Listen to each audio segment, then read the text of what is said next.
was trying to hide away, ashamed of the light of day.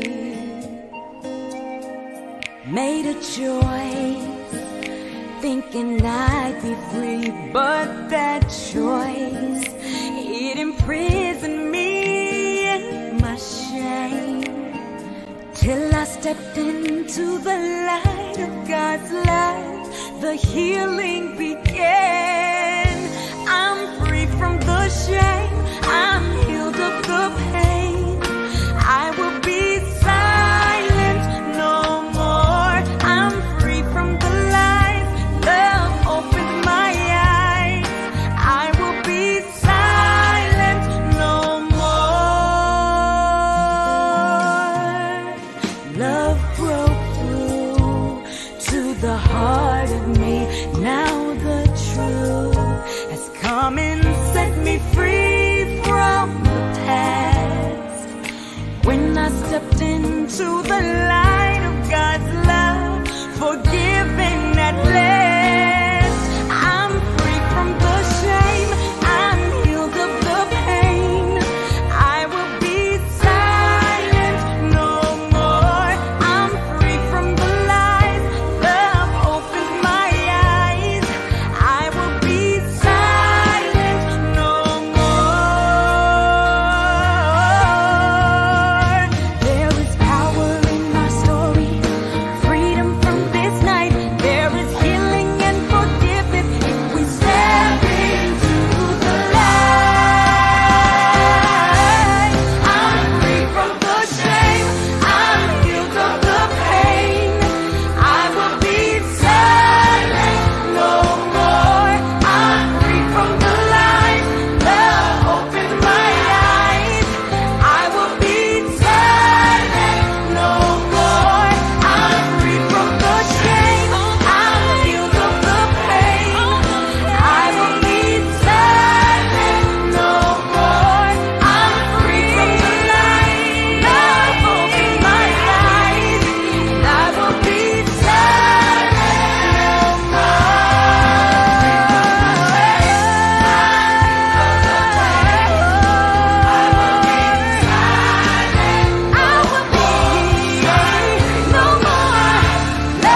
opened my eyes.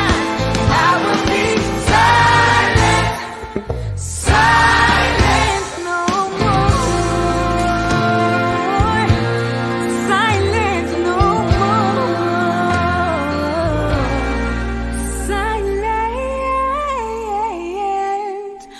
no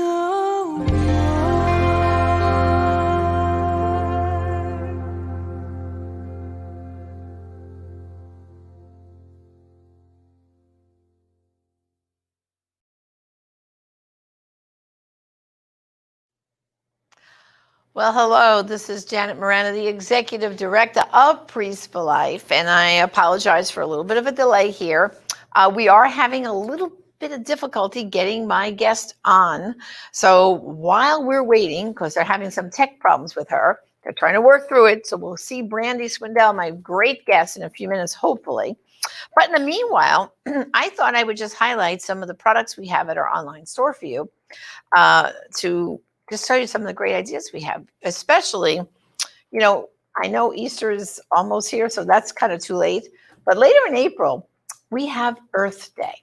Now, it's okay to want to, help the earth and the environment and all that. But if we can't protect the little babies in the womb, then, what are we protecting the earth for? So here at Priest for Life, of course, we have Brian Kemper, and he heads up our youth division. And he developed this really cute t-shirt. By the way, this is the little size tag here. It says medium. Don't think that's something wrong with the shirt. Anyway, you see the little unborn child there, kind of as part of one of the branches. And it says, pretend I am a tree and save me. So a picture on Earth Day, wouldn't it be cool if a whole bunch of us walked around with this shirt, giving a message to help save the unborn on Earth Day? So you can go to our online store, prolifeproducts.org, if you'd like to get this t-shirt. And it's available in sizes small, medium, large, extra large, and even double X. And I'm going to be wearing one myself, definitely on Earth Day and periodically throughout the year. Because after all, a lot of people, as you know, are very, very concerned about the environment, which we should be, rightfully so. But at the same time, we should be doing something to save the unborn children. Well, Anthony DeStefano, one of our executives, has written several children's books. And one of my favorites is this one here, The Sheep No One Could Find. And it's a very adorable book. It talks about the different parables, how the shepherd goes off to find that little lost sheep and where could he be. And the illustrations, are just beautiful. Look at that baby sheep there. There he is, nestled up in the tree. He's taking a nap. Meanwhile, the shepherd is looking for this guy. Where is this sheep? And he's lost. And here he's getting sad at night because he still can't find his shepherd. It's a very, very adorable book for children. And you can also get this at our online store, prolifeproducts.org. And I do believe, I do see an evidence that we have my wonderful guest, Brandi Swindell. And of course, she is the president of Stanton Healthcare. They do marvelous work. And in fact, her pregnancy centers go toe-to-toe with Planned Parenthood. In fact, I was at her newest clinic. It's out in Idaho, and they're like across the parking lot from Planned Parenthood. And she has another one in Idaho where they're right next door. And so she's doing marvelous work. But today, when I bring her on here, we're going to talk about the Purple Sash Revolution, a new idea Brandi's had now for a little while, and we want to get you involved too. So welcome now to the program, my dear friend, Brandi Swindell. Brandi, welcome. Finally. Hi, Janet. Oh my gosh, so good to see you, my dear friend and fellow sister in Christ and pro-life warrior. And I am so grateful. Yay, you have your sash. Look, I'm wearing my Yes, sash. I do. I'm going to put my sash on right now. Here we Janet, go. You're one of the very first people that I gave a sash to when we were first exploring this campaign. And you were a great encouragement to me because you immediately loved the idea. You immediately understood that these sashes were a physical representation or manifestation of what we believe on the inside, right? Our pro-life beliefs. And so I know we'll go into some of the details about the sashes, but I love that we're at this point where we've launched the campaign. We have thousands of sashes that we want to get into the hands of people for them to wear around the country. And so it's just an exciting moment to be on your show to talk about this. Oh, so that's great. You. So now tell everybody, how did you develop this whole concept of Sure. what is the Purple Sash Revolution? Yes, what is the Purple Sash Revolution? So of course, I want to encourage people to go to our website, purplesashrevolution.com. Again, that's purplesashrevolution.com, and they can get lots of information. But really, the concept is following in the footsteps of the suffragists who fought so diligently for equality and women's right to vote and all those important things. It was just last year was the 100-year anniversary since women secured the right to vote. And of course, we know that the majority of those women who fought for the right to vote also embraced motherhood and embraced their children. And the thought of abortion was almost inconceivable at the time. And one of the things they would do when they were working so diligently to secure the right for women to vote is they would wear sashes that said votes for women.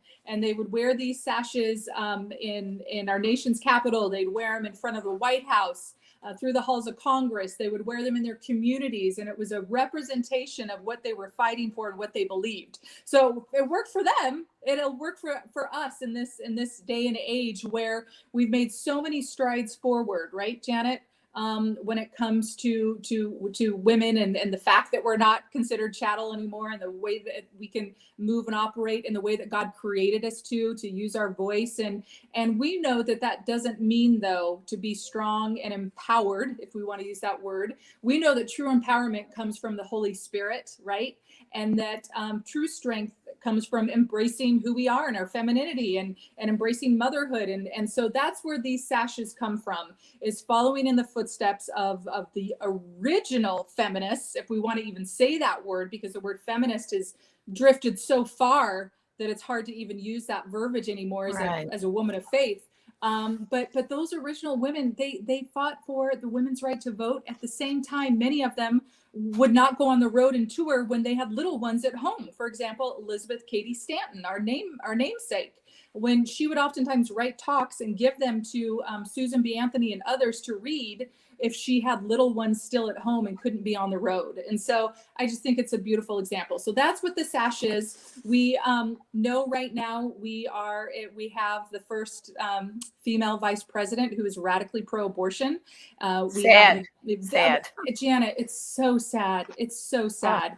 And an administration that is radically pro-abortion. And so we have a series of events planned in the coming months and during the entire this current administration, where we are going to peacefully and actively resist all the pro-abortion mandates and policies that they are going to try and force on the American people. And so I know, Janet, and you know, it's not just us. We represent millions and millions of pro-life women and pro-life Americans. And so we want everybody to get these sashes, to sign up on purplesashrevolution.com, go to our Facebook page, our Instagram, so they can hear about different events that we're doing around the nation, in our nation's capital, virtual events. And we have to fight, Janet, like never before. I mean, look at what's happening with Sarah. So let's, Brandi, let's show them what the Sash says. It says equal rights for preborn women. Yep, equal rights for preborn women. Equal rights for preborn women. And then on the back, it says hashtag, right? And hashtag end infanticide. End infanticide. Hashtag that's right. End infanticide, because that's what abortion is. And child killing in the womb at the moment of conception is wrong. And it's gotten so radical that even a child trying to survive a botched abortion, you know, there are people that are justifying and wanting to legalize that. And so it's just gotten so out of hand.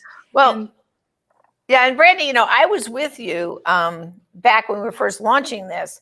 And this is pre-COVID now, we were outside Nancy Pelosi's office there, right, on Independence Avenue. And there was a whole group of us. And we actually gave talks right on the street outside her office with all our purple sashes on. And the media were there to draw attention that she is 100% pro-abortion up till birth, just like our vice president right now, Kamala Harris, another one. These women are for abortion up till birth. Like, can you just get your mind around that? It is insane. You know, and so we have got to give pushback. It reminds me, Brandi, of when Georgette and I started the Silent No More Awareness campaign in 2003. We were saying, oh yeah, they're acting the pro-aborts like they speak for all women. And we said, no, we have to have a campaign where listen to the voices of experience. Listen to women who've had abortions. They regret them. They don't think it's empowering. And that's what the Purple Sash, I think, revolution is. It's trying to take all the pro-life women, whether you've had an abortion or not, but you're pro-life and you want to stop abortion. Well, the Purple Sash revolution is something we can all get behind and make a bigger voice for ourselves, right? You know what, Janet, you said it. You said it beautifully and perfectly, so spot on. And it reminds me of a moment that happened a few years ago when actually President Trump was giving a State of the Union. And remember, there were all the women like AOC and wearing the white dresses. Yes, the white. Yes, exactly, wearing the all white. And there was a moment where President Trump said something just so wonderfully pro-life, and it was speaking out on infanticide. He said that in the State of the Union, and people were standing and clapping, and the whole row of women, the 2 rows of women dressed in white, the radical pro-abortion women, refused to stand and clap. And it was this visual on TV of these women that were just, oh, look at us. We're just Brandi, they had their arms folded like this. They had their arms folded. Folded like this. Yes. When he was saying, we have to stop infanticide, we have to stop late-term abortion in this country, and they were like this. Their arms were folded, and I was, Janet, I literally got sick to my stomach at that moment, and I said, those women do not represent me, and they do not represent the majority of women around the world, and we need a visual, we need a sash, we need something that says, no, to our lawmakers, to our leaders, to no, we women are pro-life, and there are tens of millions of pro-life women around the nation. And that group of women, it was so disturbing to me. I said, we've got to figure out a way to have that representation. And so that's what purple sashes are. And I know, during the inauguration, you had the purple sash ladies out there in a silent, prayerful witness saying, Right.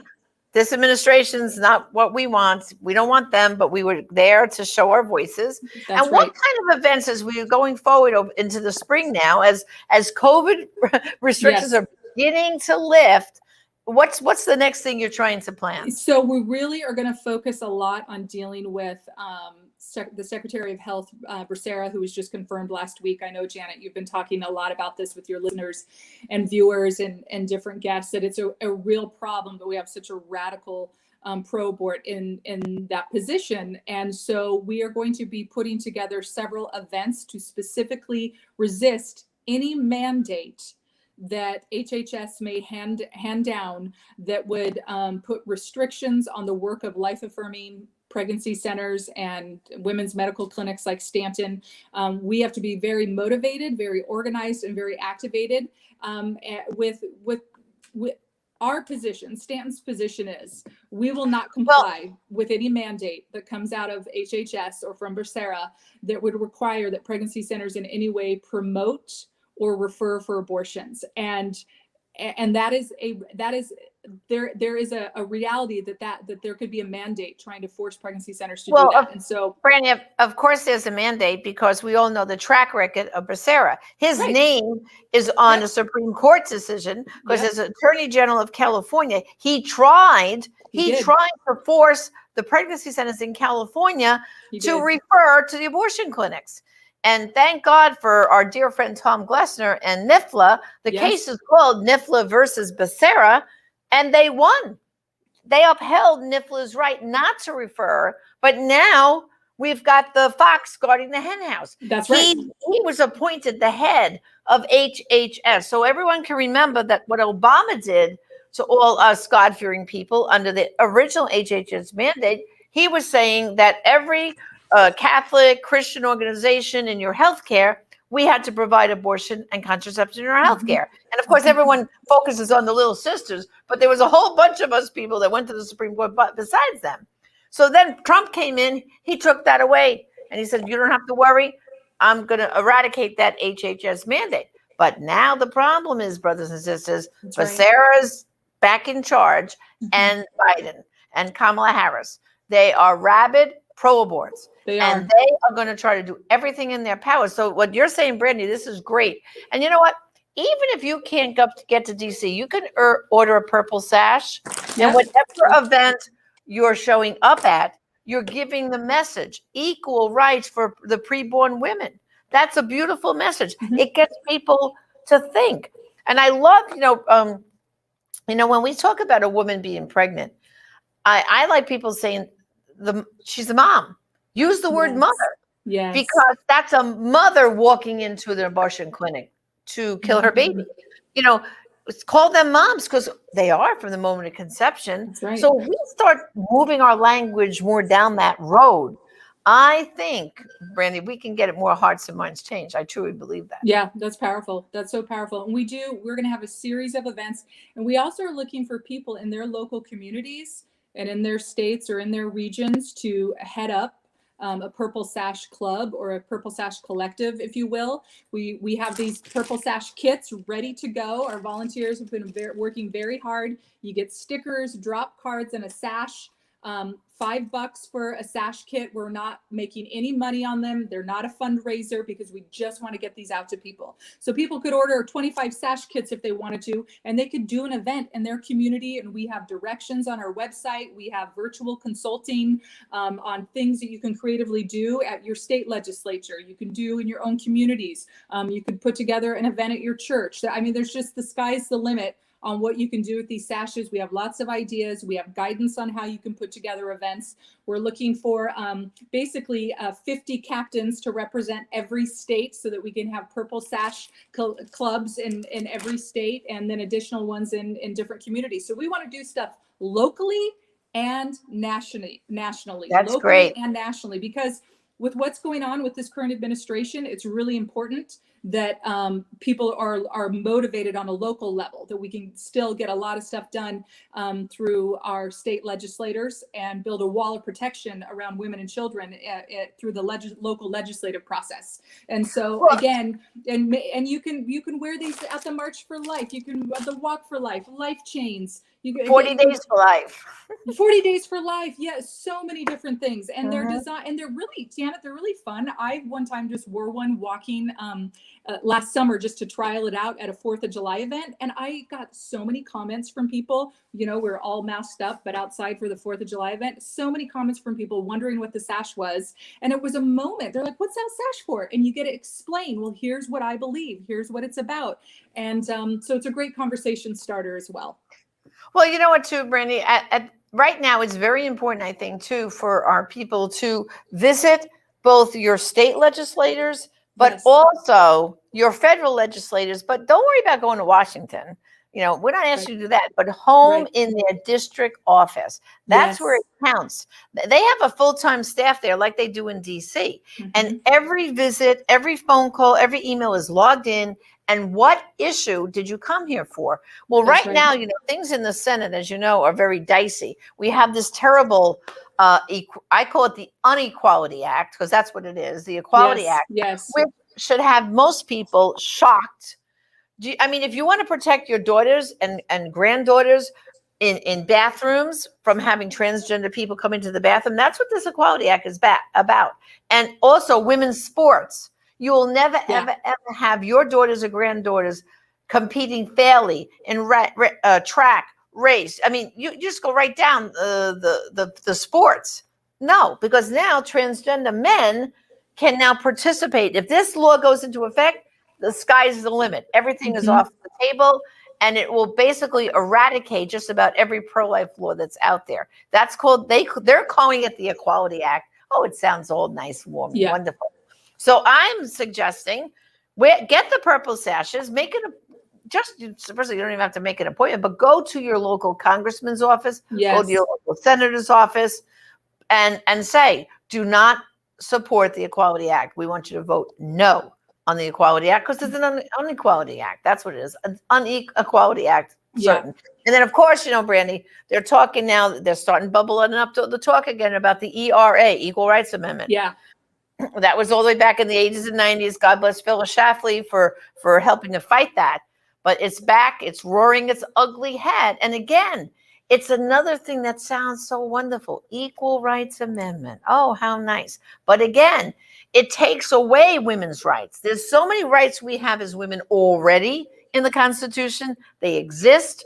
But this ERA kind of takes it out by the language. So I think the Purple Sash Revolution is a perfect thing. Get a few of you ladies together, get your sashes on, and go in and talk to your representatives. That's exactly right. It's a beautiful way to start the conversation with lawmakers, even with pastors. The list goes on, and that's what we're encouraging people to do. It's like I said, a physical representation of what millions of us believe around the nation, tens of millions of us around the nation, that women are pro-life, and we reject Planned Parenthood's brand of healthcare and their product of abortion. And so this is about hope, this is about compassion, and it's about speaking truth. And so again, we just encourage people to go to our website, purplesashrevolution.com. You can order one individual sash kit where you get stickers and drop cards and your own sash, or you could order 25 of these or 50 of these. And the other thing, just a side note, Janet, these are, like I said, that people notice them. We were in Washington, D.C. We did a Purple Sash event on the actual Roe v. Wade Memorial, January 22nd, just a couple months ago. And we caught the eye of a New York Times reporter that was on the streets covering what was going on with everything so tense in our nation. And I was quoted and featured in Purple Sash Revolution in the New York Times. And it was a very favorable little piece on us, little article on us. And so it catches people's attention, and it allows you to deliver and show and speak what you believe in a way that it's catching people's attention. And so we really encourage people to be a part of it. We encourage groups to be a part of it. Already existing groups can be a part of the revolution, already existing pro-life leaders, people who have been in the movement for a while, or maybe people who are kind of new entering the pro-life movement because they're realizing, if we don't engage, and things can go even worse when it comes to this issue. And so it's something that everybody can participate in. Even men. We've even had men wear the sashes at some of our events. Pat Mahoney wore one. Great. I think Father Frank may have worn one. Yeah. Right. Well, Brandi, I want to thank you for this coming on today and telling us about that. Again, brothers and sisters, purplesashrevolution.com. Go there today, get your purple sash, and join the revolution. Yes. I have, Father Pavone has, the women here at Priest for Life have, and on to victory. So, Brandi, thank you for joining me today, and God bless. Thank you, Janet, and thank you for partnering with us and being part of the Purple Sash Revolution. God bless. Okay, it's my pleasure. Well, brothers and sisters, thank you, too, for joining me on Just Ask Janet. And until next time, God bless you.